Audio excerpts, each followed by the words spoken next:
Bitcoin is currently at around 72,000 US dollars, which represents honestly one of the best opportunities ever in Bitcoin. And of course, 7K is better than 70K as an entry price, but not on a risk-adjusted basis. Think about all the things that have happened in the last 6 years in Bitcoin, where Bitcoin went from 7K to 70K. In my humble opinion, this represents the opportunity of a lifetime. And that's why I dedicated this episode with Julian about Stoicism, seeing this as a massive opportunity. We also talked about how the internet is lowering the barrier for entrepreneurs. We talked about meaning and purpose in life, especially with AI and Bitcoin coming in a big swing. And he gave us some behind the scenes looks to his amazing videos that he is producing on his channels. Enjoy.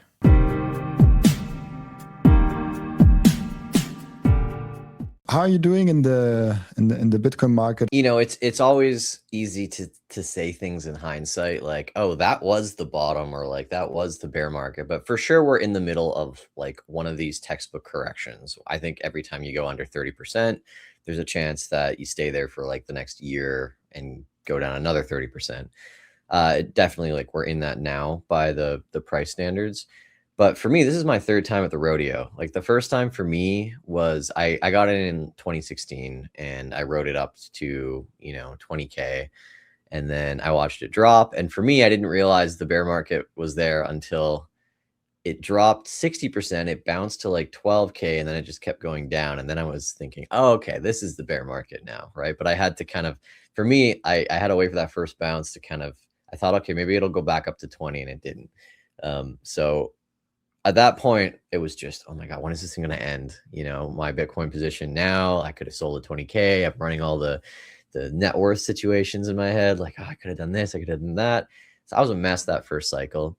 The second one comes along, and that's FTX. And I actually even lost money in that one. But it felt different because it felt like there wasn't anything structurally wrong with Bitcoin. It felt everything was happening on the periphery. Like, there's nothing new with Bitcoin. There's no block size wars. It was Terra Luna and all these other things, and cross collateralization and all this funny business.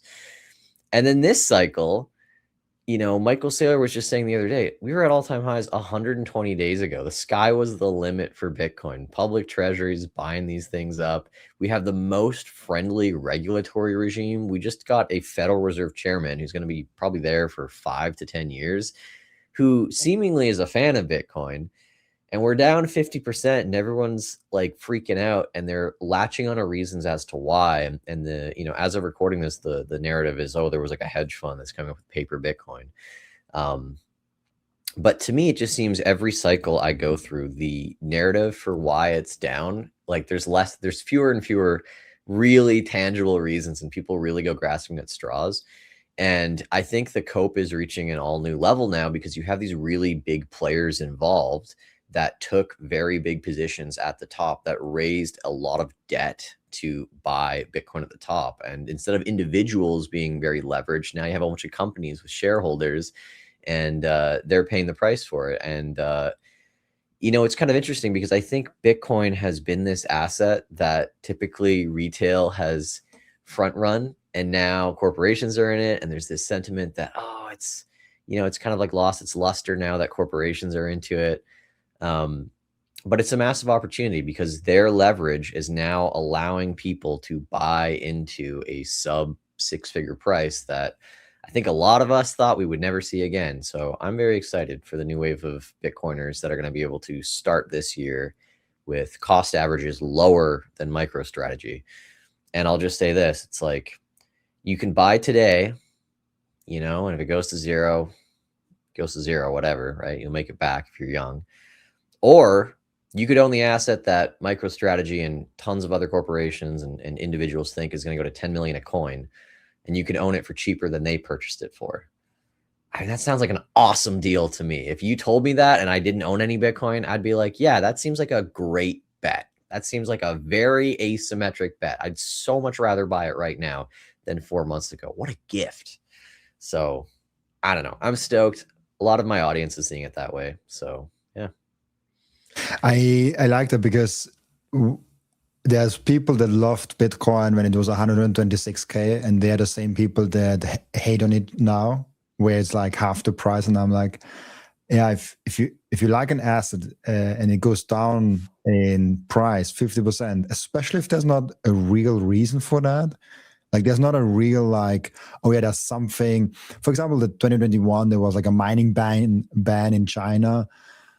I semi understand why you're selling. Like I don't fully understand why you're selling. It's not a real reason to sell, but at least there's something tangible. And I think that's what you also meant by there's not a real reason why you would sell your Bitcoin right now. We don't have an FTX collapse. Like we don't have any of the craziness of previous bear markets. It's even actually quite bullish, like the fundamentals, the regular environment. Like it's very hard to find bad things. I mean, the biggest thing seems to be quantum. I think the FUD around that, and that's another 5 to 10 years out. Like if you're selling, like, that's kind of, it's not even now here. Like the FTX thing was here now, the other things were here now, and this is kind of in the future.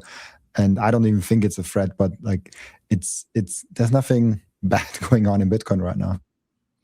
Well, why is quantum even a threat, right? Like, it's not like you and I are going to have our Bitcoin stolen. Like, it's going to dip. That's what people are worried about. And it's like, if you're worried about that, then, you know, I'll be a dick here, but like sell pussy. Like this is part of the asset is we have to go through these massive experiments in governance and figuring out these problems. And I think it'll be a rough time when quantum eventually comes and there's some proof that it's cracking keys. I don't know if the community is going to be able to react fast enough to prevent like an 80% dip, but will they figure it out within 2 years? Of course, it's not that complicated to figure it out. It's just like eventually the incentive of everybody's wealth getting destroyed will hopefully not lead to like a hasty solution. But I also think, okay, cool, we're flagging this now 5 to 6 years early. There's already a whole bunch of quantum solutions for other types of keys. I don't think it's unique to Bitcoin. Every company is working on something to figure this out. And so it's just a matter of, you know, can the community get around it? Can we come around a proposal that works and makes sense? And I think a lot of people, Bitcoiners, are like a little bearish right now because there's all this stuff going on with like Core V30, and there's just this like governance structure issue going on, it seems, with Bitcoin developers. But you got to remember, like, one of the biggest issues that Bitcoin had was the block size wars, because they were looking at the scaling problem as something that they couldn't figure out with like one clean solution. And it's kind of interesting now because like Luke Dasher, who kind of figured it out with SegWit, he's on this side that is looking at a completely different problem for Bitcoin, which is the spam problem. But essentially, like if you look at the compressed timeline, it was like everybody's freaking out about scalability around 2012. I don't remember when SegWit came out, but there's no comparable alternative to SegWit. It's such like an odd system to figure out how to like expand witness data, and then everybody went with it and it works. And probably the Bitcoin that you have today is in a SegWit address. But that took like a year or two. And I actually think when you look back at that, nobody else came up with anything even close to that. And there are a whole bunch of people simultaneously working on quantum solutions for Bitcoin. So it took them 2 years to come around that solution. The code was audited. It made sense. SegWit's been like hassle-free, I would say. I don't see why a quantum solution would take more than a few months to kind of figure out and implement. And so it's like the only risk is that it gets cracked and then the community takes a few months to figure it out. Some of that trust maybe has to be regained. It depends whose addresses get cracked. Assumably, it might not be Satoshi's addresses. I was thinking about the game theory of this the other day. I don't think a quantum hacker would want to touch those ones because it's just like a big public, you know, siren. I think they would probably try and go after someone else's coins that was fairly anonymous, or some other big addresses that they know aren't Satoshi ones. But yeah, I don't know. Long story short, I don't see it as like a big issue, especially if, again, why are you buying Bitcoin? Are you buying it for yourself today? Well, you should be spending some of it today then. If you're buying it for, you know, 40 years down the line, then, you know, so the quantum thing's going to be like far removed by that point. So don't worry about it. That's an interesting point. If a hacker wants to get some Bitcoin, he probably doesn't crack the one from Satoshi because this Yeah. would make the rounds, and a lot of people would want to be just on investigating front, but also price might fall actually Oh yeah. a lot quicker, and would be harder to liquidate those Bitcoin if they want to liquidate those Bitcoin. Yeah. But it leads me to one important point, and I just saw you recently made a video on that, is Bitcoin kind of forces you to develop this stoic nature for yourself, especially if you have been in Bitcoin since, like, I don't know, 4, 5, 6 years. You have lived through a lot of noise, a lot of things that was really hard on people. If you are emotionally reacting to the market, if you're not emotionally reacting to the market and being more stoic, it was easier for you. How do you make this connection between being stoic, the philosophy behind it, and Bitcoin?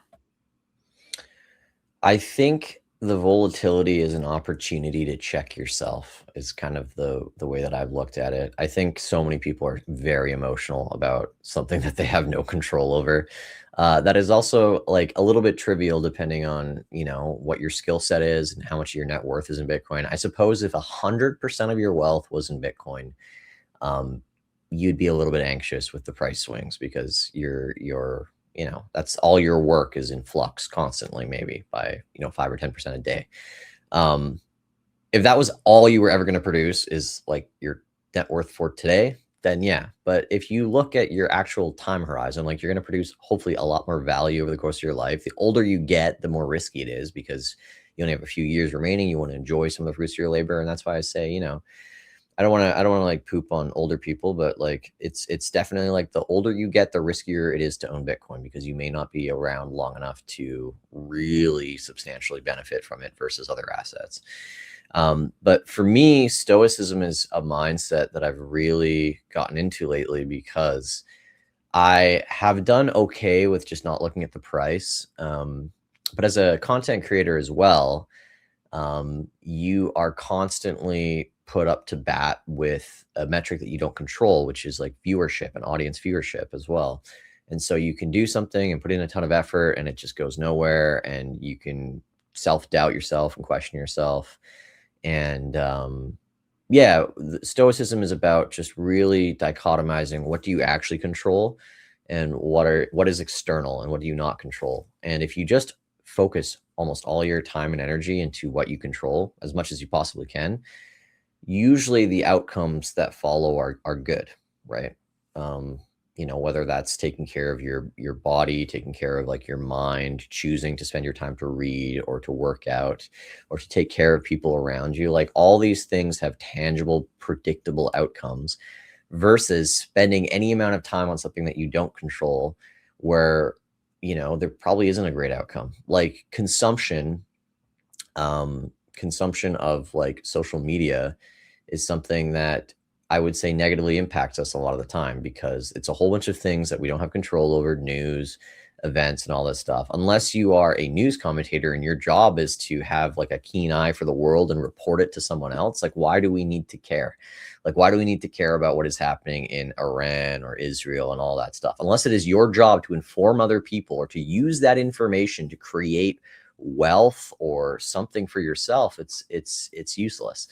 And so similar to how Bitcoin is this filter that a lot of people are using in terms of deciding like, you know, is this thing worth purchasing? Should I spend my Bitcoin now on this object or can I wait? And people have gotten really good with that with Bitcoin. Stoicism asks you to do that with your actions and your career choices and deciding whether or not is this thing that you're doing today actually going to, you know, produce an outcome. Do you have control over this situation? And that should dictate your reaction to it. And if you have no control over it, then you should not let it frustrate you. You should not let it, you know, make you super euphoric either. You know, you shouldn't get stoked over the Bitcoin price going up unless you plan to do something about that. Bitcoin price goes up, you know, you should, you know, temper your emotions. But if you don't plan on spending it, then like, why do you care? Like, why do you care if the price of Bitcoin goes up if you're not going to spend it or make a video about it? Like, you know, you're doing yourself a disservice because you're attaching expectation to something that you don't control. And then when it goes in the other direction, you're going to have that expectation completely reversed. And then you're just going to be sad and your emotions are just out of flux. So Stoicism and Bitcoin, they just go hand in hand perfectly. It's just a lot of discipline and just knowing what you actually control.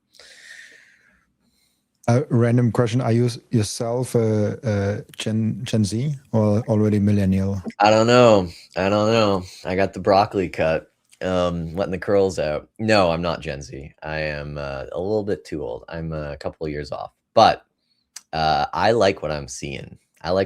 Because if you study history and the fourth turning, we could get into that. Like, it seems like they are the fourth turning generation, and those fourth turning generations, like, they have it rough, but they also have like such a massive impact for the next 100 years, more than like any other generation. Like the generations in like the 2 and the 3 turnings are kind of like, they're a little bit like left at the wayside in history sometimes compared to the fourth turning generation. So I'm stoked for them, even though it's really hard right now.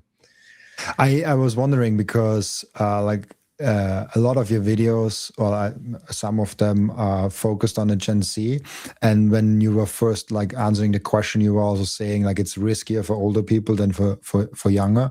And so I was kind of wondering where the focus of Gen Z is coming. I think you even made a video around the consumption of Gen Z, where you open with like this Lee Booby and TikTok and things like it was so fun for me because all those things I only know from my fiance. We both are Gen Z, but like she follows that a lot more than myself.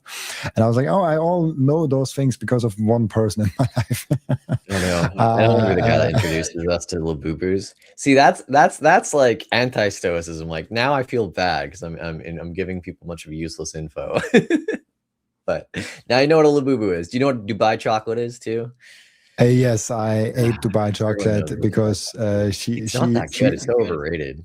100%. And she came home one day, was like, you have to try this like Dubai chocolate from like TikTok. And I was like, okay, so it's green. What is it? Pistachio? Okay, it's pistachio chocolate. Okay, but like, why is it Dubai chocolate? Like, the pistachio is not coming from Dubai, right?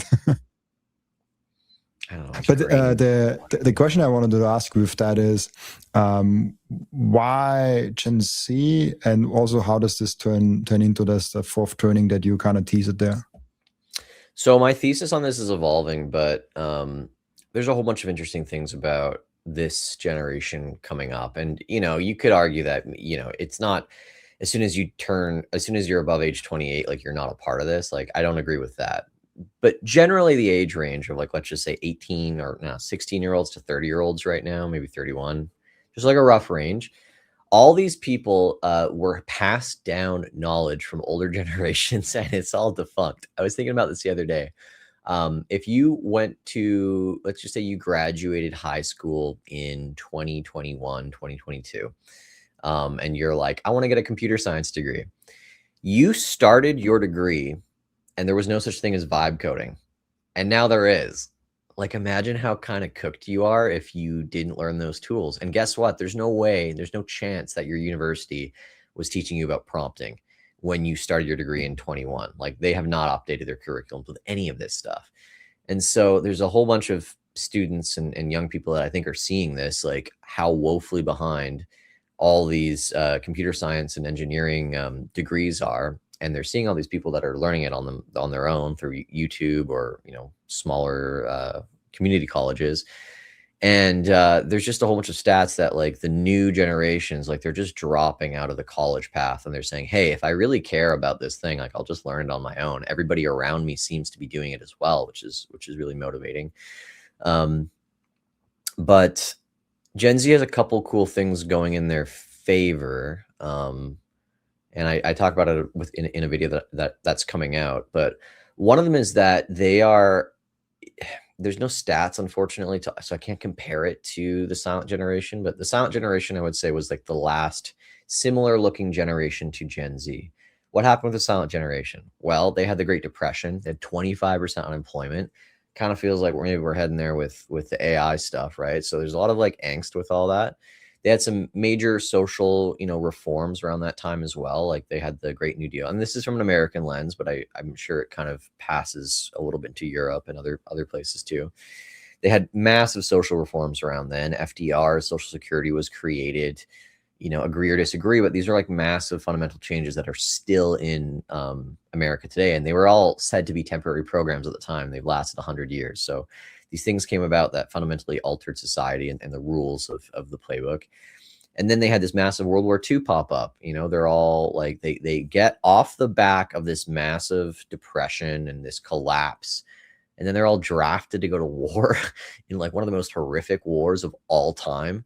And then the few who, well, not the few, but like the men and the women who make it back, what do they do after all this like horrendous calamity, like terrible economics, terrible wars?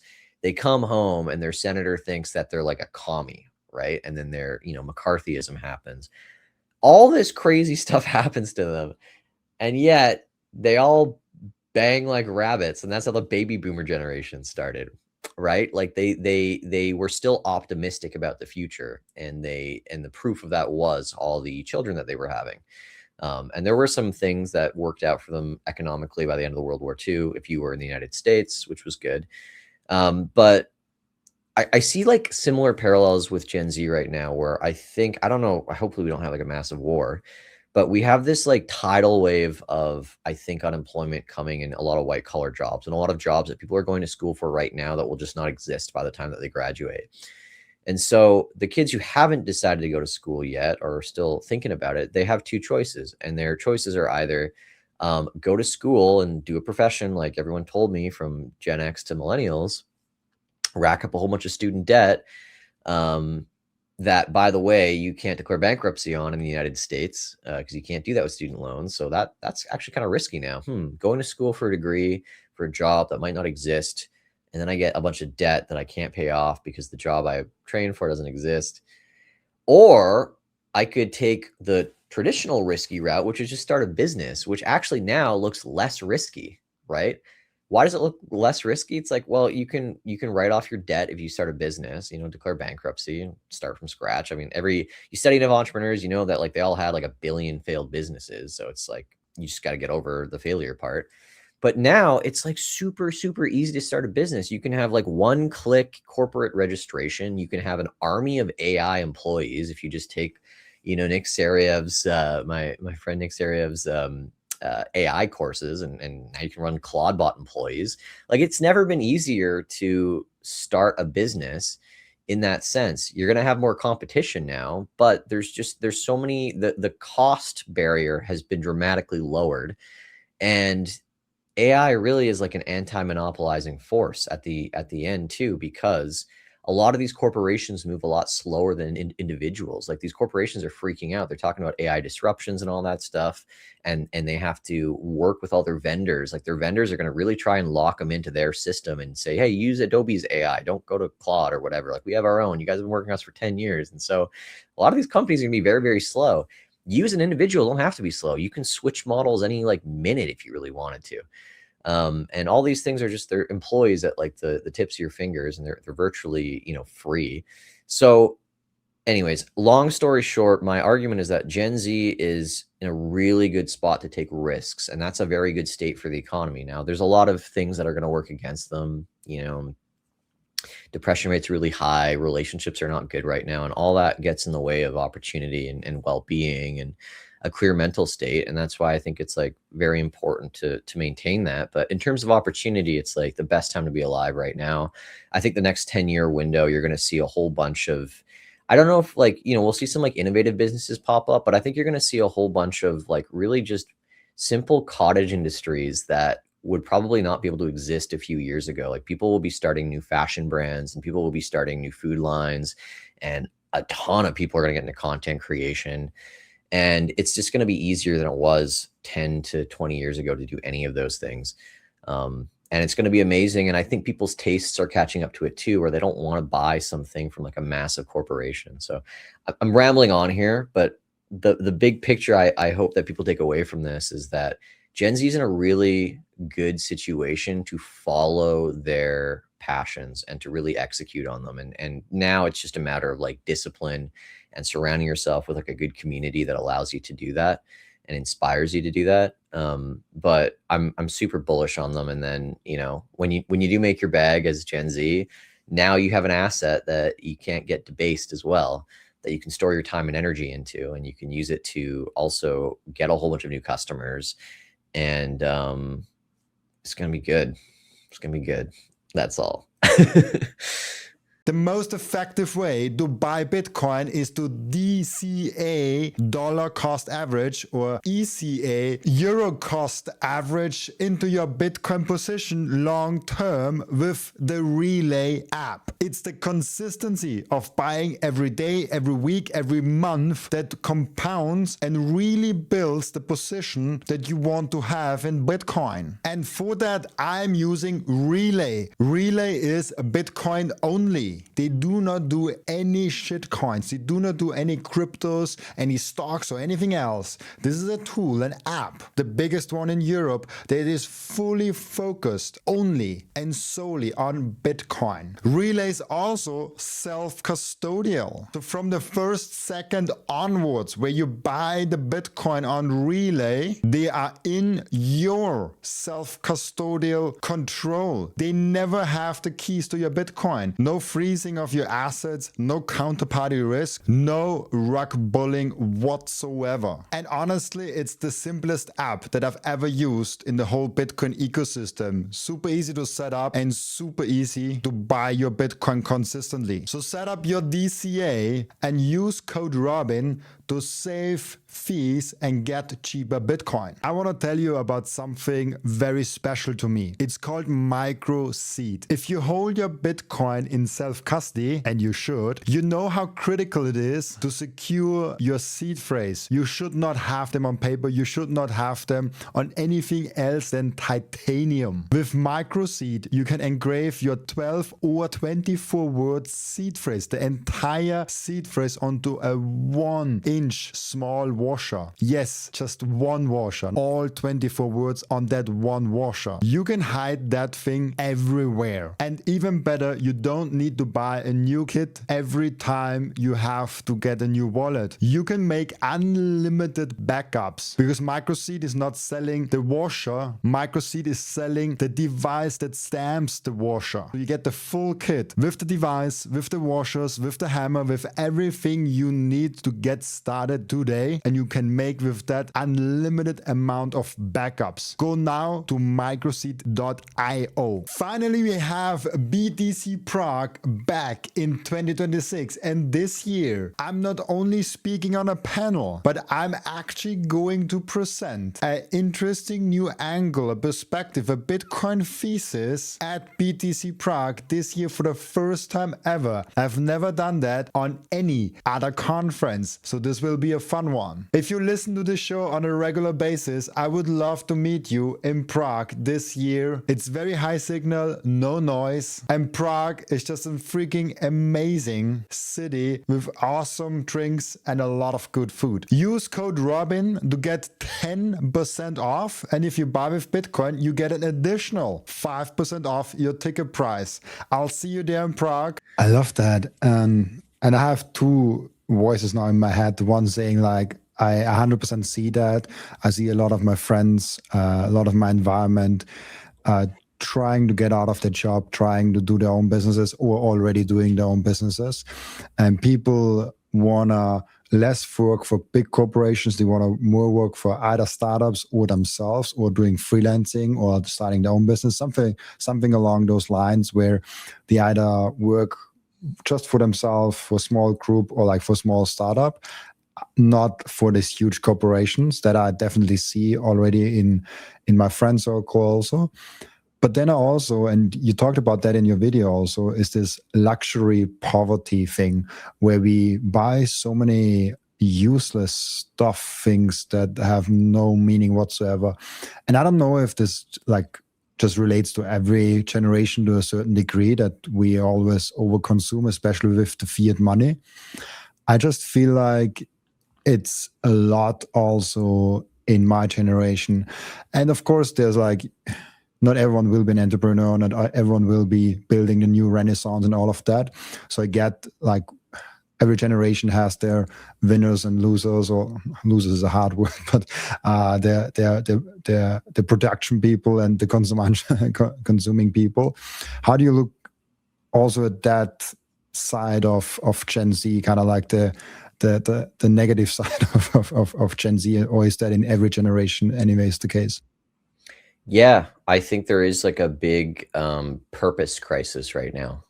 And so I say all these things coming from a place of privilege where like I've known what my purpose is since I was like 9 years old. And I consider myself like that's more than my wealth, more than my freedom, more than my relationships. Like that is the thing that I am probably most lucky to have. I don't know why I have it. I couldn't tell you like something that I did, but all I know is like, you know, I've known what it was since I was like 8 or 9. And I feel really sad for people who have a hard time figuring that out. I don't pity them. I just like, I don't know what that feels like to not really know what, you know, what my role is in life. And so I use this term to try and, you know, that has helped me sometimes when I'm like a little confused about it, called like finding your superpower. And a lot of entrepreneurs have done this where it's like, sit down with a journal or introspect a little bit and figure out like, what can you do better than anyone else or like most people? What comes easy to you and what is hard for other people? And sometimes you can figure it out with like an hour of deep meditation, and sometimes you can't. And if you can't, then, you know, hopefully you have a whole handful of people you can go to and just sit them down and be honest and ask them. And hopefully you get some overlapping answers and you can kind of like start there. But a lot of people don't take the time to do that. I hope more people do. I try and push people to do it. But I think as it relates to like the downside, I think when you have a lack of purpose in your life, then you don't really have any discipline when it comes to money. And you probably don't have any discipline when it comes to almost anything else. Same with your health, same with like your mind. If you don't know what you're here for to do, if the path is not clear, then like go where your dopamine goes, and your dopamine kind of becomes your lead, your North Star. And I think a lot of people have been taken advantage of. I don't look at corporations as these like insidious blobs that think in like, oh, let's hijack everyone's dopamine through gambling and all that. Like they're just going where the money is. And you know, I'm hoping that every company that makes a Labubu or, you know, a Kalshi, like I hope those people have a greater purpose and they're just using their tools and marketing to get there. But maybe there are some insidious people out there that do all the fiat operations. But I don't think that their express reasoning is like, I want to take advantage of all these like dopamine addled people. I think that they justify it in their mind as something else. But certainly there's a lot of temptation in the fiat land. And it works very well in people who just don't really value their money and they don't value their time. And they don't know how to best apply their money and time to build a better life for themselves. So I understand it. And I like, you know, I'm not here to scold people who spend money on like a Labubu or something like that. Like I bought one for the video, but you know, I bought it to advance my purpose, which is to make a message. But a lot of people are just like, it's fleeting sort of, like satisfaction. And it sucks, but people can sometimes live a very long time just going from one fleeting, you know, hit of dopamine to another. But it's just very important to recognize that thing. Like I think fashion brands, I don't think that they intently do that, but I know there's a lot of women out there who are just, you know, they're really depressed. And the only reason that they're getting by is like that hit of getting the new dress or like the new top every once in a while.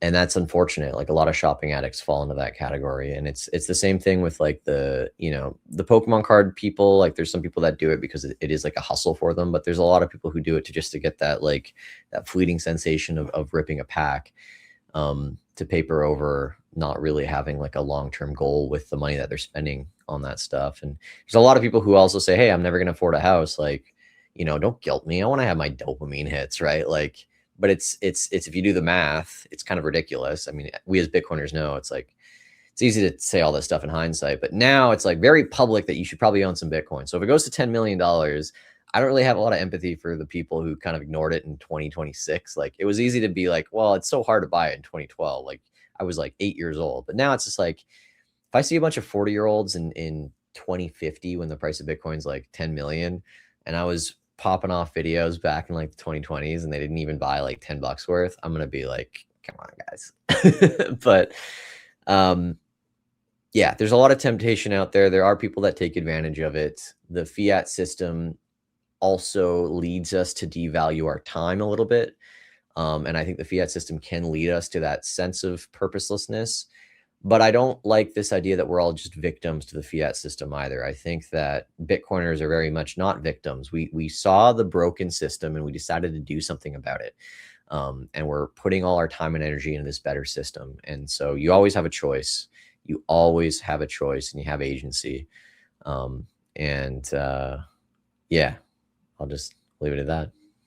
Yeah, I hate that kind of thinking of saying, I don't amount anything in life because of the fiat system, the inflation, my parents, like whatever comes to your mind. Like people always seem to find reasons why they can't strive for greatness outside and not within. And I'm like, yeah, it might just be you.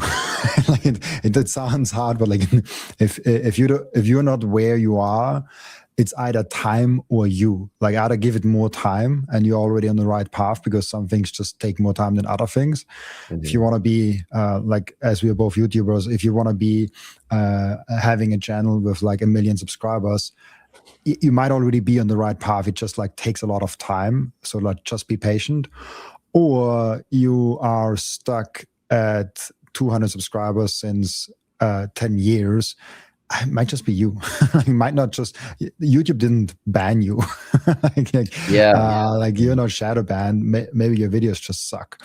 And this is, I think, a hard reality that a lot of people, even like outside of content creation, just like take responsibility for your own action. And if you're not, that's why I want to get into this with you also. I hate it when, and a lot of Bitcoiners even do that. I hate it when they say, oh, see, this episode got shadow banned. Oh, like my account got shadow banned. And I'm like, maybe it's because you didn't put any effort whatsoever in your title and thumbnail. Your intro sucks and the whole video is actually not that interesting. Maybe it's not a shadow ban from YouTube. Maybe it's just like really a bad product to begin with. So I don't know what's your thought on that, but I could ramble on self-responsibility for a very long time. Well, like, here's the thing is that, like, there's a reason that YouTube bans stuff or, like, the shadow banning happens. And it's either because, like you said, like, a thing that has been very publicly known to be shadow banned, or you're, like, a really big account and they don't want that information to get out. But if you're, like, a small person and you just, like, lightly brush a subject and you mention Epstein and then your video doesn't get viewed and the first assumption is like, I got shadow banned. It's just like, there's no evidence for that. Like there's 1 billion videos on Epstein right now that are blowing up. So don't tell me that like you had the hottest take of them all. It's like, there are so many people with really hot takes right now and they're blowing up. And even Nick Fuentes, like there was a big censorship period, I think, during COVID where it was just specific keywords, but it was pretty easy to know what those were. And it was just like, look, if you're going to make content about that, like you should know what you're getting into. And, you know, if they decide to crack down on the Bitcoin stuff, yeah, like I am cooked, but like, you know, I'll make like 1 tweet complaining about it and then I'll just like figure out what else to do. Cause you know, I'm not going to just keep putting out stuff that gets repeatedly shadow banned. It's the people who are like, this is the 8th time I've been shadow banned this month. It's just like, well, like maybe just like stop making content that gets shadow banned. Like you seem to have like a really good penchant for it. So yeah, I don't like that. And I think accountability is important. But you know, social media is one of those things though, where I look at it like betting. Like you can just make choices that get you greater odds, but nothing is guaranteed. And so what you're trying to do is every bet that you make to improve a thumbnail or a title or retention, it sometimes will push back against like creative integrity. But you need to decide, you know, is this the week where I just take a bunch of bets that are going to have like a better outcome, or do I pull back on the bets and just kind of like make something I want? And, you know, we talk about that a lot when we do our show. Every month we're like, let's do one of these, like, you know, 0.1 BTC, you're missing the biggest opportunity of your lifetime. Let's do like one of those a month. We'll get a whole bunch of new people in, and then we'll drop that like Stoicism video that we know will not do numbers, but is just like, you know, very important to talk about, and something that I'm hoping that when I get 100K or 300K followers, that like the people who care will just go back and they'll find that video and they'll be like, dope, I'm glad you made that. So yeah. It's funny because I went through a whole different journey, because my content is a lot reliant on what the guest is saying. Because if I sell something different, what is in the podcast, the average view duration, so how long people stick around, will drop significantly. So YouTube will not push it as hard.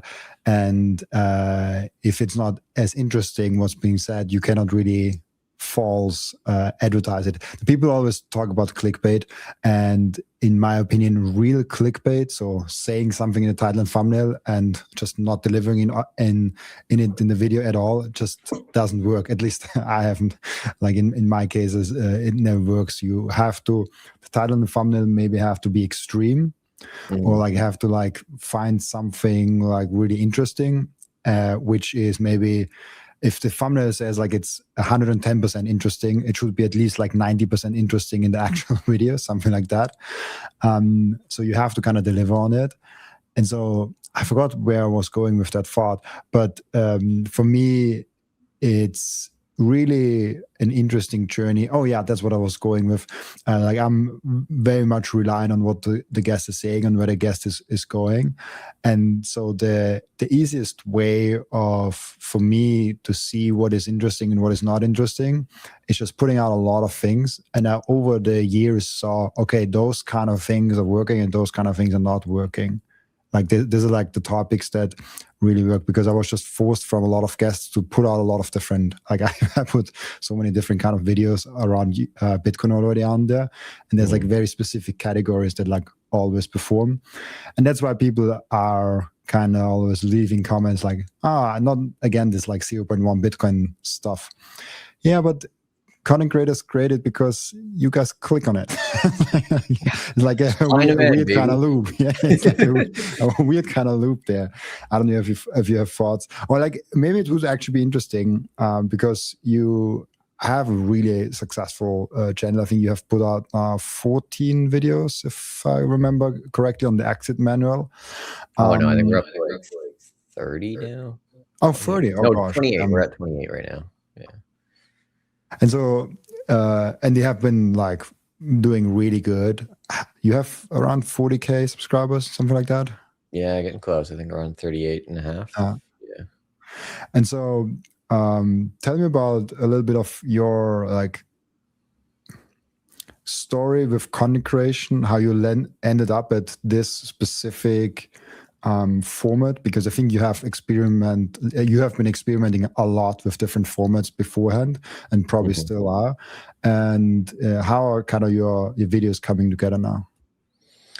Yeah, well, I've been doing YouTube videos since like on Bitcoin since like 2018. So I am not, it looks like an overnight success story because I just spun off a new channel and I had like a very clear mission for it, and that has worked. But it took me 4 years to get 1,000 subscribers the first time I tried it, because I didn't know what I was doing. I didn't know how to like figure out, I was like vaguely looking up videos people wanted, and then I would like try and make them, and some would work and some wouldn't. And I had no cadence to it. It was like, one a month, and then twice in 1 month, and then one not for 4 months. And I didn't know what I was doing. And then I did like charting analysis. Like I have, like, if you go back to the Get Base channel, I delisted a bunch of videos, but at one point it was like, here's Bitcoin 101, here's weekly chart analysis.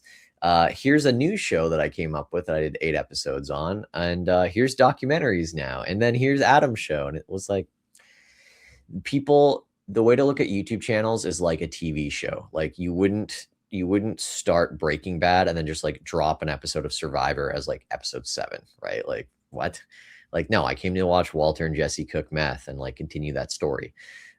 So don't do that to your audience. Like you have to have like a very clear format. They have to know kind of when it's coming every single week. You were doing it daily, which is incredible. Like I can't even imagine how you were doing that every day. you got to find something that works for you. And then from there, the hard part is sort of like, you cannot guarantee a video is ever going to go viral, but it's sort of like if you have certain hands in, there's certain hands you want in blackjack or poker, right? Like you want to have like like an 11 on the fold or whatever on blackjack, like great hand to have, right? Double down on that hand if you have it. Okay, if you're in a specific niche, what do you look for? You get a tool called vidIQ or 1 of 10, and you go and you add a whole bunch of Bitcoin channels, right? My channel, Natalie Brunel, your channel, Mark Moss, and you go by this term called outlier, right? And an outlier is basically, it looks at the average view that any video will get on a person's channel, and then there's a score on any new video that comes out or any old video. And if a video, let's just say, my channel gets an average of 20,000 views, 30,000 views a video. If I have one video that does 100, that's like a 5x outlier because it's 5 times the average view count. You can do this with any channel, from big to small. And the more evidence that you get, the more outliers that you find that have consistent topic matter, there's a very good chance that if you make one, you're also going to be an outlier, right? You might have a channel that gets 100 views. And if you make an outlier video, you might get 500 or 1,000 views on it. And then you just keep building from there. And sometimes your outliers are not like just 5 or 10Xs. They're like 100Xs if they're really good. So your job as like a creator is really to figure out, well, what is my niche? What is my audience? What are the similar channels in my niche doing? And is there a format that I could do better than them in some way? Is there a format, or is there a way I can take an idea and create a video that has clearly a lot of demand and hold people for longer during it, make a better thumbnail than them? Is there anything that I can do in my power? And like 100% of the time, if you just do enough work, you'll find one. We found a bunch. Like clearly, the 0.1 Bitcoin thing works. And so everybody is racing to make the best like 0.1 BTC video. We did one ourselves on this. And like the edge that we thought was like, okay, everybody who does the 0.1 BTC videos, like their podcasts, right? Like let's do like a really short and quick one. Let's do like a really easy to understand thumbnail, like hold the Bitcoin up to camera. So, even though I hate the physical coin, it's just like super easy for normies to understand that. And then let's make a comedy bit out of it. Or I'm at like a university campus. Let's do like this crazy hook where I'm sleeping on like a park bench.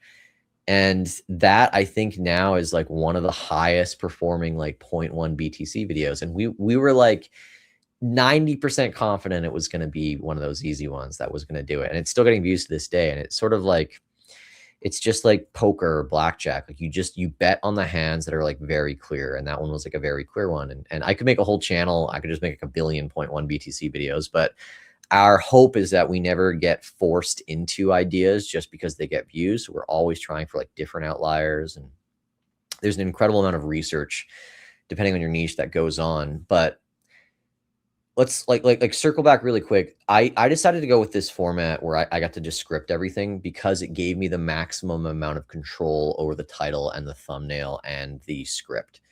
I found that the easiest way to, go viral on YouTube is to follow outliers. When you run a podcast, you don't have that option all the time because you can't force your guests to say a certain thing. And so it's a much harder path. And the trade-off is that it's a lot cheaper. It's not as much overhead. The editing time is way less. And so you can start this without a ton of capital. But you are also facing a lot more competition because of it. And so you have to figure out like, what is your edge? If you're a podcaster, what is your edge over everyone else that makes a 0.1 BTC video? Are you going to have the nicest thumbnail? Are you going to have like an amazing free-flowing conversation?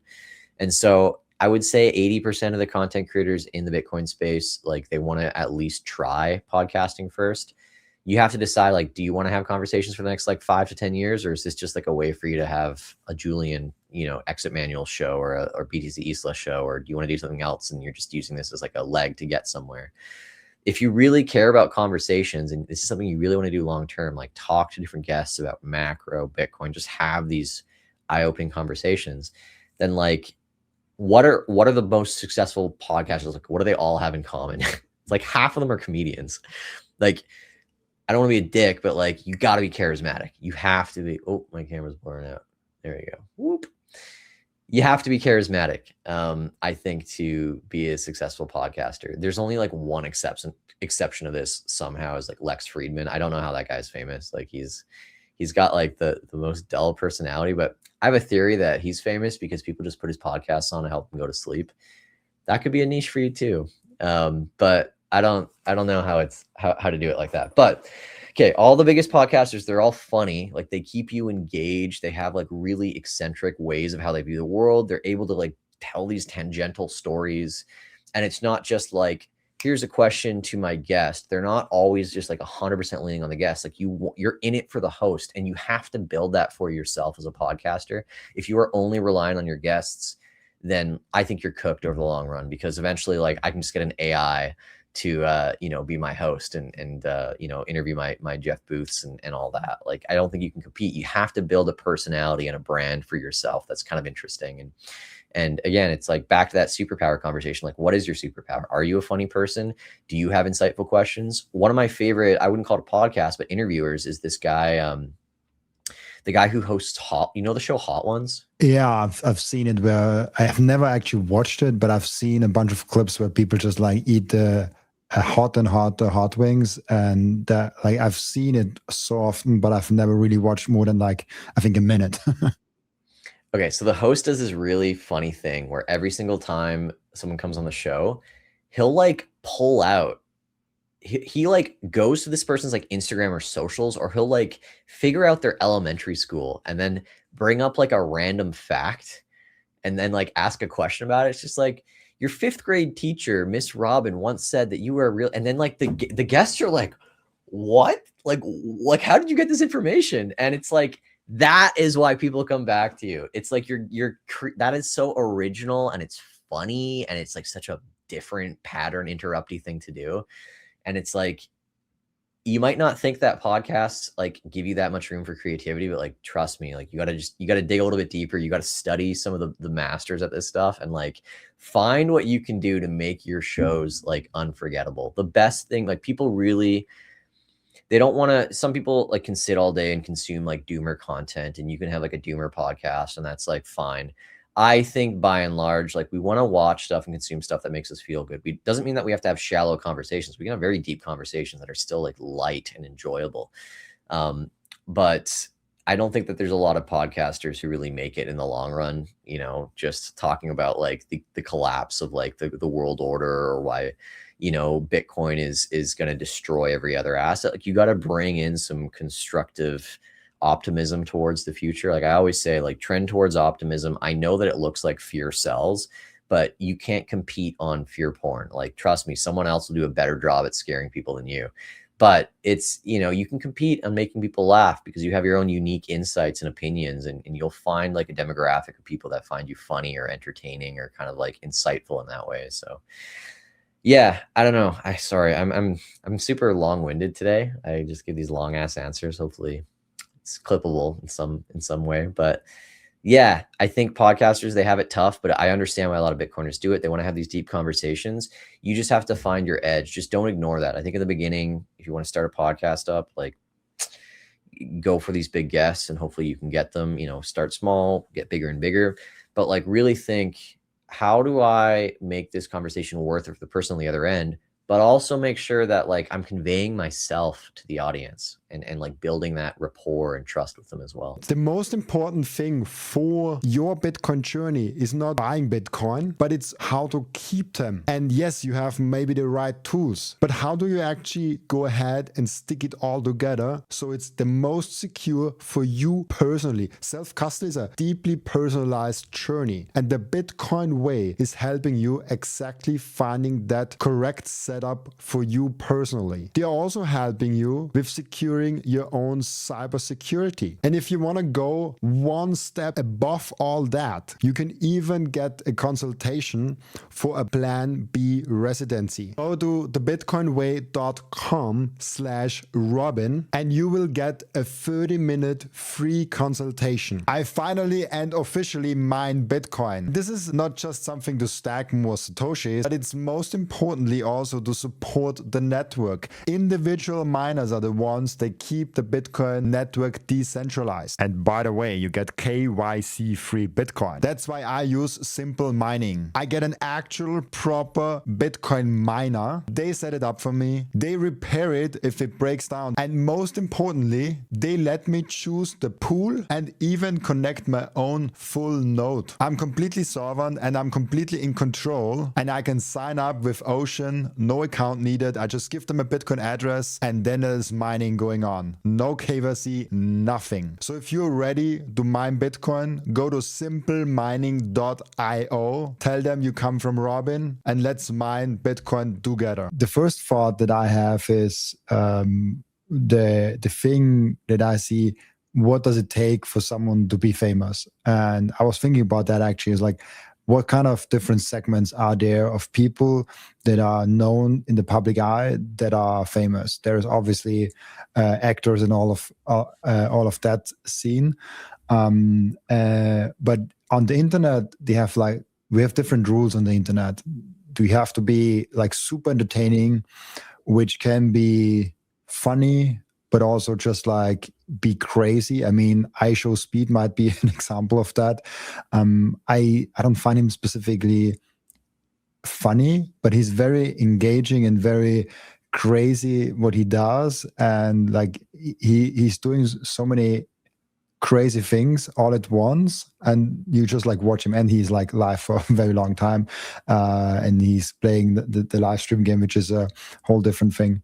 And then there's like the people that are having really insightful things to say and are smart and can say those things also very interestingly and speak very eloquently. I see this also in my podcast, where we all kind of say the same thing with like, oh, Bitcoin great, like fiat bad. And if you want to dumb down the podcast to two main learnings, fiat bad, Bitcoin good.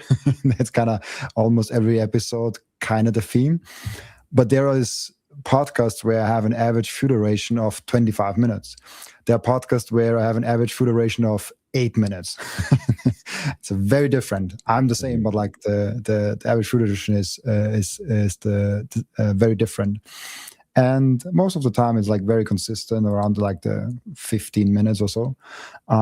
But there are guests that they're not saying anything drastically new, but they're saying insightful things in a very good way. And so the speaking skill itself is also very deciding, I think.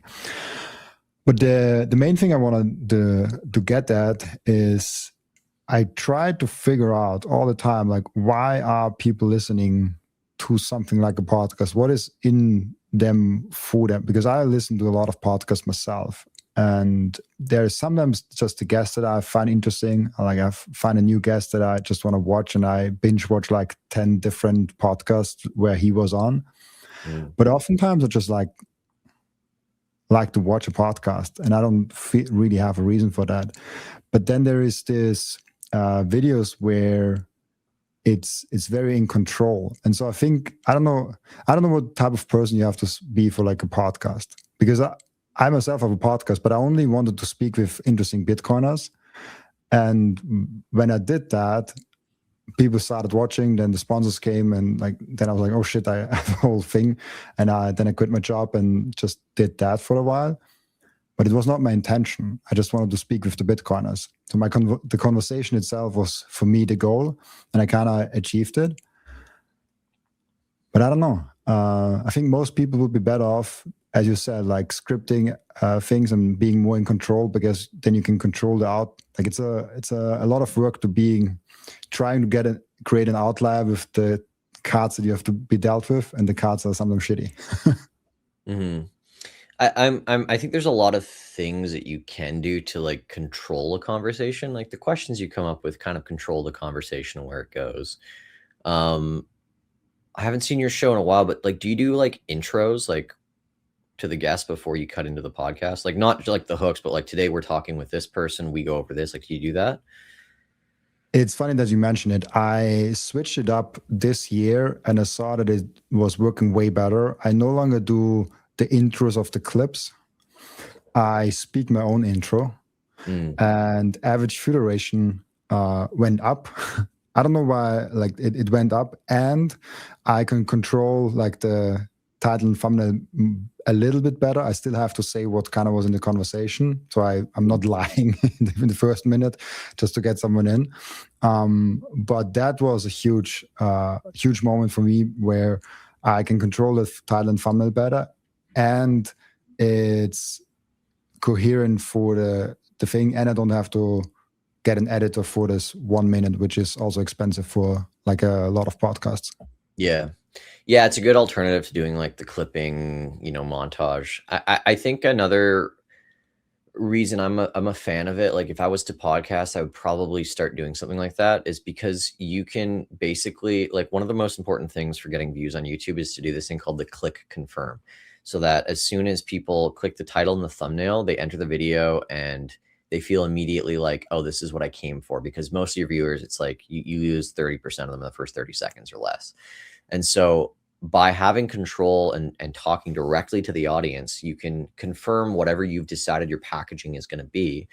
And then you can guide your audience like a video game. You can give them a map, which I think is very important. Like we talk a lot about that when we do designing scripts. Like it's very important that the audience, like, you can write whatever you want in your hooks, but like if I hear that and I don't know where we're going to be going in the next 30 seconds, like I'm out. Right. And you might write a hook and be very clear about where you're going, and you're still going to lose people because they decided, yeah, I clicked this, but I don't really want this. But if you're honest about where you're going, and you can use language to make it more enticing and more interesting, and raise the stakes of the conversation, that's probably why you're seeing higher average view durations. Is because you're just being upfront. Like you're not trying to like retention grab people for the sake of retention grabbing them. You're just being like honest about what they're going to get. A lot of people see these like crazy hooks and intros and they think, oh, it's just a retention hack. But really it's just like, it's a way of commodifying the value of the entire video and just saying, hey, like you're going to get this if you stick around. You know, Mr. Beast does it with like showing explosions, and we're going to blow up these cars, and we're going to show you what a baby versus 100-year-old does. But like, it's very important that he does that instead of, you know, like a bunch of fake stuff, because you're just going to lose people if it doesn't match the expectation.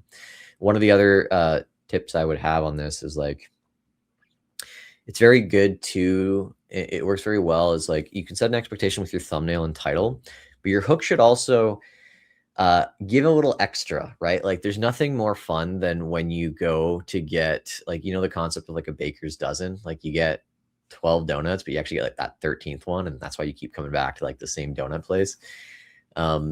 You want to do that with your hooks too. It's like, okay, you came here for this thumbnail and title.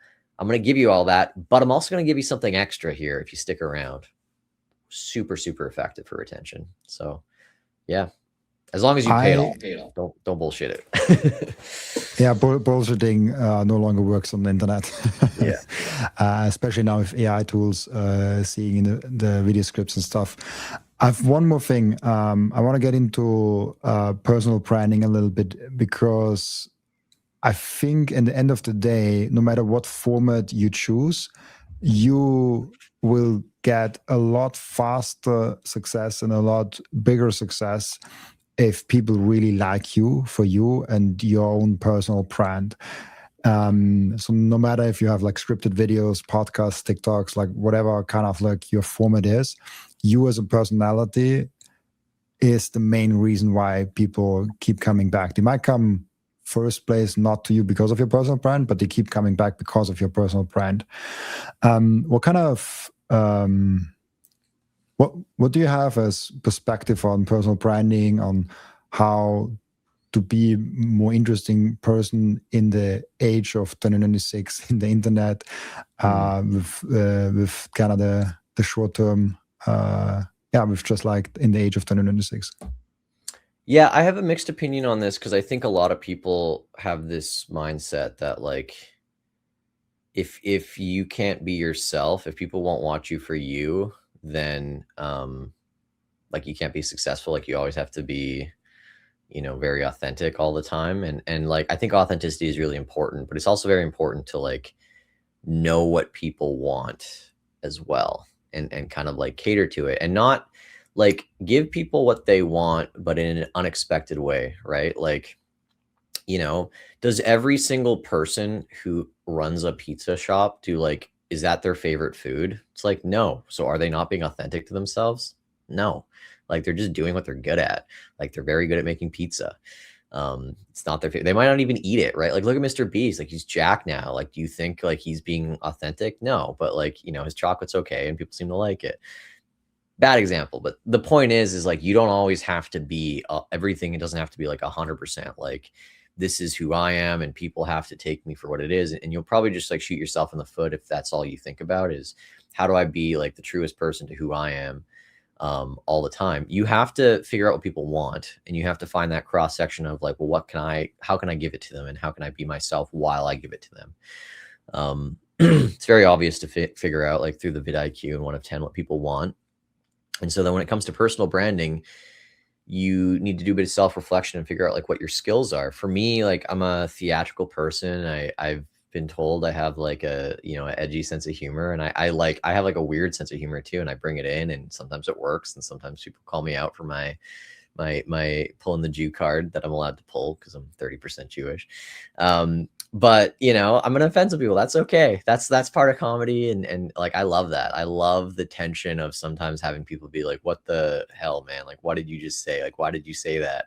And then I'll be like, okay, maybe like I'll pull back on the next video. But like, I'm happy to like get you to think a little bit and to push you a little bit. Like that's my brand. I really want to push people to comment. I really want to get reactions out of people. We are so like mindlessly swiping through things with like nothing but a chuckle or a smirk. And I really try and put these like moments in my videos where people are kind of like, whoa, or like, dang, that was like an interesting point, or like, that's a crazy statistic. So I'm always trying to find things that get people to like kind of like lean in for a second.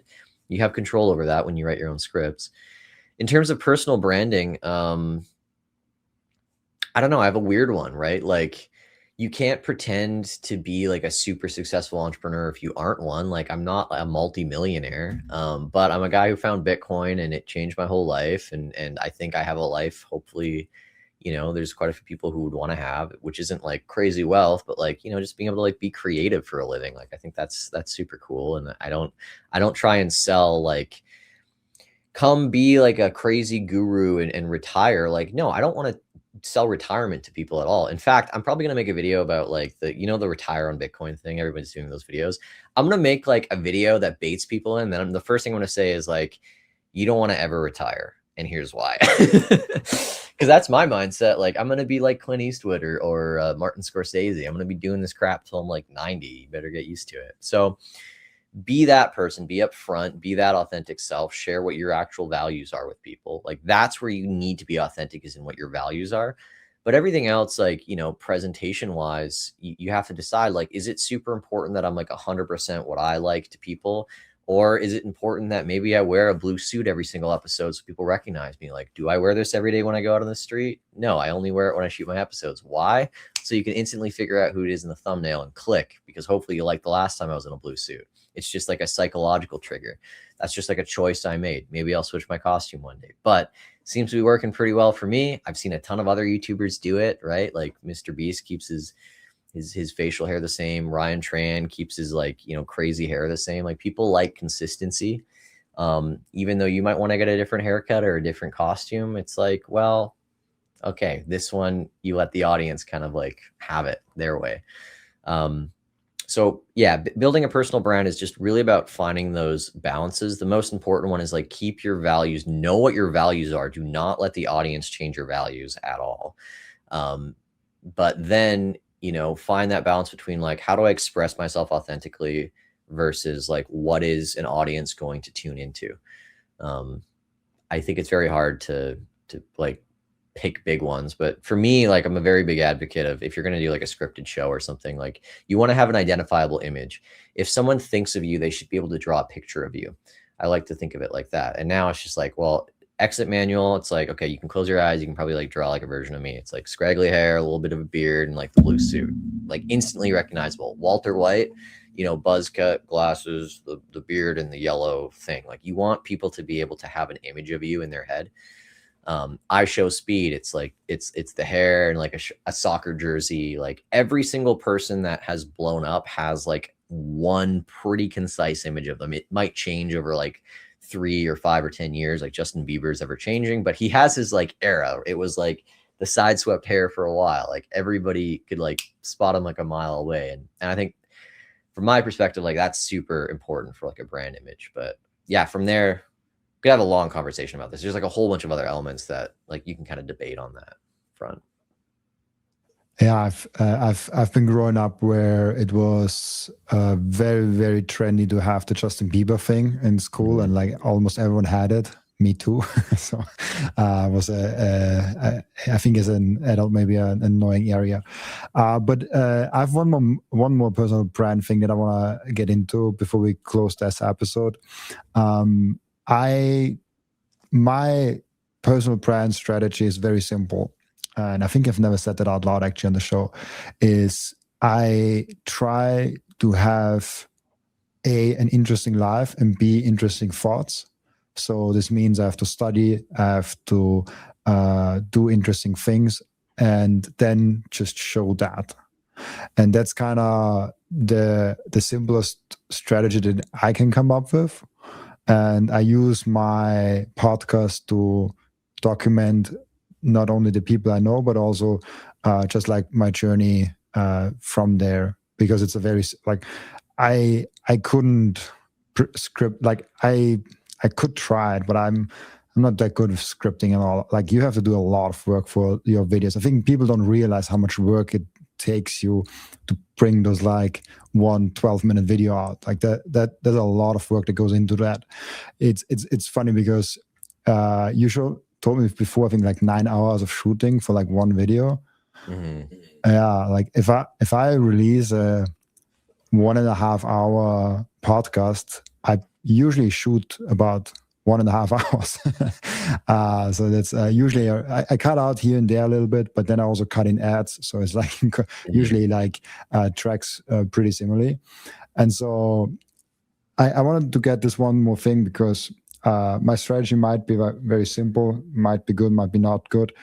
I just try to have interesting thoughts and an interesting life, and that's literally it. And then hopefully it shows long term in the show, and that's why people tune in.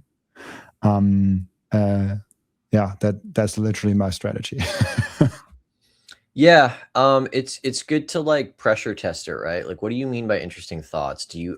Are they interesting deep thoughts? Are they interesting quirky thoughts? Like, you have to kind of define what they are. Are you asking big questions about the universe? Are you asking like kind of like, because I'm not casting a judgment here, but like, Bitcoiners like to ask like the big questions, right? But sometimes the small questions are really interesting. Like, why are the ice cream machines at McDonald's never working? It's like, well, there's a whole rabbit hole there. It's like, why does Disney, why do they get rid of the fast pass? And like, people are very curious about the small questions too. And so when we say that we're interesting, we kind of have to judge it against like, well, like to who, right? Like, are we only interesting to the big thinkers, or are we interested to everyone? Right. And you have to be satisfied with your answers. Like, if you want an audience of big thinkers, then like keep asking those big questions. But like, if you want an audience of like everyone, like you have to probably have different types of interesting thoughts. So yeah, I like to always like test it. And for me, like one of the big challenges, and I'm curious your take on this, is I really don't want to make videos forever for like the people who already have Bitcoin. Like, I don't want this to become, when I make my show, I don't want it to become like therapy hour for the bag holders. Like, either my show is this thing where it's therapy for people in bear markets, or it's like a pat on the back in bull markets. And I don't want to have those videos forever. I know that that's kind of what the Bitcoin niche is, but I think it's, I would really want to get more people into it. And I want to, I've had a lot of success. And so every third or fourth week, I'm going to take a swing at something that is outside of that might just completely flop. But like, I want to push the bubble a little bit out, every week to try and expand that and see what else are people interested in that are in this niche. Like, do they only watch Bitcoin content to be like confirmed right, or do they want to have like deeper conversations about like their ego and stoicism and all this stuff? And or do they want to watch me do something kind of just funny and like, let's just not talk about the price for a week and just talk about like the state of reality and have some fun with it. But yeah, like, I think just always like pressure test yourself. It's just so important to know what your audience is and what type of audience you want to attract. I think for me, it's like, you have to build that audience avatar. It's like, you want to have interesting thoughts. You want to attract people with interesting thoughts. Okay, cool. What age are they? What is their job right now? Where do they grow up? Like, define it as granularly as you can, and then just like really try and put yourself in the shoes of that person.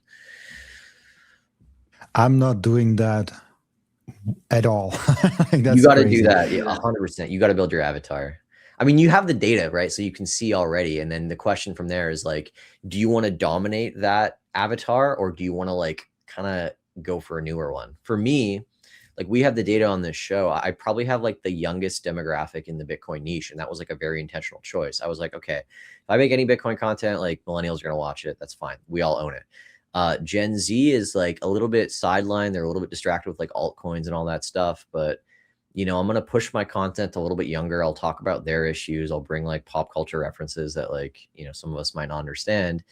And, maybe that flops and maybe it does well. And so far it's been like still a straddle. Like, I still get a lot of millennials, but like, my hope is like, I want to keep pushing it like to a younger demographic, because they are going to be the big reasoning behind this is, if I'm going to be doing Bitcoin content, eventually my audience is going to age out and they're going to be like 40 or 50. And they're going to be like, I'm done. Like, I don't want to watch more Bitcoin content. I've been in this space for 10 years. Like, I don't really like watching any Bitcoin content. So for me, it's like, my audience, I want them to be getting into Bitcoin for the first time, but I want to grow with them on that journey. And so maybe I'm speed running it a little bit, but it's just like, we start with like, buy Bitcoin principles, buy it in your Gen Z age. And then, 3 or 4 years later, maybe I'm talking about like relationships a little bit more as this audience kind of like grows up with me in some sense. The biggest creators, if you look at their trajectories, they've all kind of grown with their initial audience, or they've had like this ever revolving audience as well. Like, you look at Mr. Beast, the people who are watching Mr. Beast videos 7 years ago probably aren't watching them now, or they're watching his like game show, which is just like a bunch of adults playing these games. But like, he had to adapt to that new audience, and you can decide either like to have this revolving door, or to like say, this is the people that I want, and I want to go on this like 5-10 year journey with them. So very important to think about it. Interesting.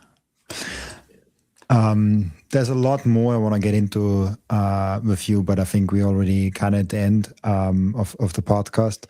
I just want to throw one more thing in there that I made because I want to do this podcast all my life, but I don't want to do it on Bitcoin. So I made very early on, like the first episode came out under the name The Bitcoin Path. I think, I don't know, like if anyone that is listening to here now even knows about it, because it was literally just, I think, 2 or 3 episodes. It was called The Bitcoin Path. And then the next 700 episode was just the Robin Seyr podcast. And after 3 episodes, I was kind of having that thing, do I want to talk about Bitcoin all my life? And I was like, no. Is it then a good idea to call it The Bitcoin Path if I have like one show that I want to do all my life? Maybe just like once a week in some, or maybe just once a month in some phases of my life. But I always want to have this reoccurring theme where I can document who I know and what I'm interested in currently. And I made that choice to like, it's just the Robin Seyr show, which allows me to talk about whatever I want. And I had actually already a lot of episodes that were not about Bitcoin at all. It's very hard to market them. Most people don't click on them. Average view duration is lower. But when people come up to me, they mention those episodes, because those are the more memorable episodes of like, I made an episode with Lisa Huff about parenting the whole episode. I think we mentioned Bitcoin like twice, and just because it was not like otherwise possible. And I already had like 3-4 people on conference coming up to me like, oh, it helped me so much hearing Lisa's perspective on parenting, and helped me with work through something with my son or something like that. And I'm like, oh, like shit, that actually had an impact. And we didn't talk about Bitcoin at all. Like the whole episode was around how Lisa was parenting and what her style of parenting is and all of those things for like 1.5 hours, which is like weird. A Bitcoin podcast that talks 1.5 hours about parenting. But it was great. And so I just wanted to throw that in because this is exactly the reason why, and also personal branding, it's easier to name, recognize and stuff like that. But the freedom to talk about whatever the fuck I want is the real reason why I switched from the Bitcoin path to just Robin Seyr, just my name. Yeah. And I think, it's super important that if those conversations are fulfilling for you, that like you cannot let the view count on something like that affect you. Right. Like, and that's why, like one of the metrics that we do now that is a much better one is we kind of find like a moving average of views. So we're like, okay, is the moving average view going up? Like that's kind of what matters, right? Like we might have like a week where we have like 100K one, and then the next week's like 10K. But if the last 10 videos performed better than like the previous 10 videos, then we're like in good shape. And it's super important that you have this well of content that you have like, good confidence on that is going to do very well and grow your channel, and really like make sure that you throw those in there once a week or whatever your cadence is, but then to give yourself that space to just follow those topics that really interest you and your core audience, the audience that you really want, the people that will eventually follow you till you're 40 or 50 or buy a product from you or buy one of your sponsors. Like they'll watch the off episodes, and that's totally fine. So yeah, I like it. You got to follow your passions at times. Like it's all about this like cadence balance. I think Patty Galloway says like, if you're in the growth stage, it's probably best to do like 80% videos that you're like, yeah, these are going to bang. These are going to bang. Like we're going to prep for the highest outcome possible. That other 20% get experimental with, or just follow your passion. And then you can alter that ratio. But I know like the high growth people say 80-20. And then if you're like, oh, I don't need to get to like 100K in a year, then maybe it's like 60-40, right? Or 50-50. I love that. Really cool. Moving average is also fun. I only have that rule of thumb that I want to reach 10% of my audience within the first 24 hours.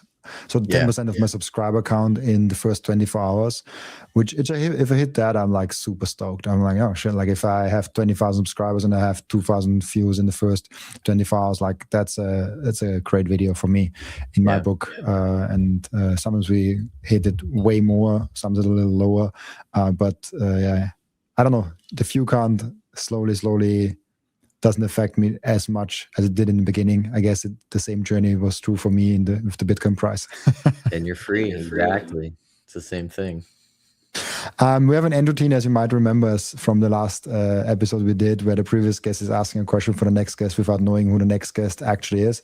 And the previous guest asked you the question, what is the worst advice you ever got in life?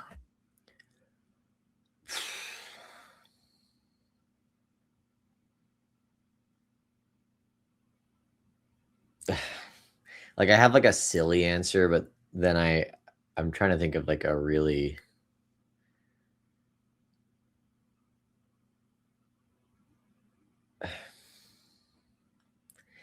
like it's not distillable into like one sort of like statement for me, but probably like the worst advice that I ever got was to pursue like academics over art. Like so bad in this day and age to do that when the computers can do all the math and all that. Like I had some people be like, you should do engineering and coding instead of like your dumb theater. And I was like, very glad I didn't follow that advice. That'd be it. Yeah. Like at least we'll see. Academics is for me kind of dead, but that's a whole nother podcast. Thank you so much, Julian, for being on. Wait, I have to have a question for the next guest, or how does that work? Yeah, like I usually do it offline, but if you already have it, throw it out. Okay. Question for the next guest is, what is like the one thing you're most grateful for in your life right now? That's a fun one. That's it. Yeah. For you, it's your purpose, right? I think you mentioned it. Like, I'm always grateful for it. I think probably for me right now, it's like my health. I've been really trying to focus on flexibility and like stamina. Very grateful for that right now, and at my age and all that, like just being able to move and not have like joint pain and all that. You're not that old. No, but dude, I have friends who are they're going through it, you know. I have Talking like friends that are my 6-year-old. age and they're going through it, and I'm like, dang, I'm very happy that I'm okay. I love that. Yeah, thank you so much, Julian, for being on and for joining us for this podcast. Before I let you go, where can people find you, ask you questions, and reach out to you? At Exit Manual on YouTube, and then if it's Twitter or Instagram, it's at kinetic_finance. I got to change it at some point. I don't know if I want to be like Exit Manual or Julian. Here's the thing. I can't be Julian Figueroa because there was some Mexican singer who died, and he's just like, he dominates the search. And so I can't use my own name until like I've earned it. But at Exit Manual overall. I was literally was Googling you beforehand, and I was putting in the name, and I was like, that's not him. Yeah. And then you have to put like Julian Figueroa and Bitcoin, and then you pop up. Yeah, then it shows up. But yeah, I gotta wait. I gotta earn that. That's like my lifelong thing. You have no idea how long that's been a struggle for. But I feel bad because that other Julian Figueroa passed away. He was a singer, I think a country singer. But anyways, tangent. But I will earn my SEO rank at some point, just not yet. That's the only thing that's one thing I'm very grateful for. I think the first 3-4 pages on Google is just me, because there's no second Robin Seyr out there that does anything in the internet. That's good. That's good. Then yeah, thank you so much, Julian, for being on the podcast, and also thank you so much for everyone that is watching and listening for joining us today. As always, I'll be back.